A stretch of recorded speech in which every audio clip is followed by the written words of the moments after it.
ఆద్య పక్కనే ఉన్న కృతిని చేతుల్లోకి తీసుకుంది ఆడించడానికి. అప్పుడు కృతి నవ్వింది. ఆద్య కళ్ళల్లో ప్రేమ, బంధం, స్నేహం అన్నీ ఉన్నాయి. ఆద్య వేళ్లతో కృతి తన నిమిరి తర్వాత పాలు తీసి ప్రేమగా తాగించింది. కృతి పాలు తాగి మళ్ళీ నవ్వుతూ ఆడుకుంటుంది.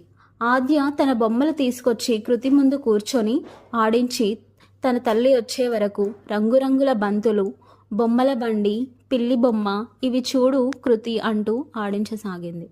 ఇలా ఉండగా ఆద్య తన పాఠాలను మర్చిపోలేదు. పక్కనే పుస్తకాలు తెరిచి చదువుకుంటుంది. తన చెల్లి కృతిని గమనిస్తూ తనకి ఏదైనా కావాలన్నా ఆద్య వెంటనే తెచ్చి ఇచ్చి పెడుతుంది.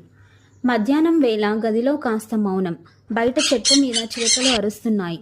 ఆద్య కృతిని నిద్రపుచ్చడానికి మెల్లిగా కథ చెప్తుంది. ఓ చిన్న పిట్ట కథ చెప్తూ కృతిని మెల్లిగా నిద్రపుచ్చింది. ఈ వీడియో మీకు నచ్చినట్లయితే లైక్ చేసి నెక్స్ట్ పార్ట్ కోసం కామెంట్ చేయండి.